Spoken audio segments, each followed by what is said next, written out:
Do you have a family member that's asking you for money? Do you have a friend who's asking you for money? Do they ask all the time? What do you want to tell them? Get a job, right? But you're thinking, there's no way that I can do that. There's got to be a better way to handle this.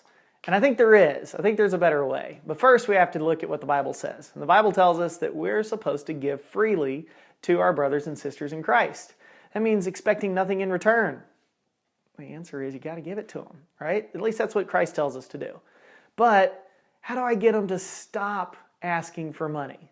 Well, I like to think of that old adage, give a man a fish, feed him for a day, teach a man to fish, feed him for a lifetime.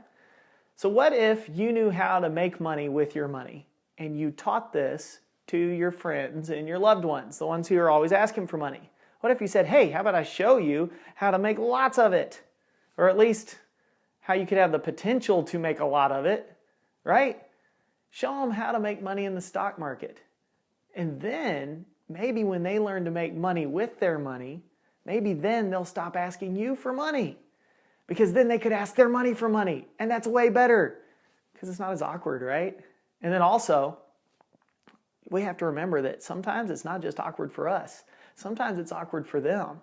So it's actually way more rewarding to teach them how to free themselves from having to go through the awkwardness of asking people for a handout and instead helping them learn to get what they need on their own. It's super rewarding and it's lots of fun and you're going to love doing it. So learn how to stock trade, figure out how to make it work for you, and then help your friends and family figure out how to make it work for them.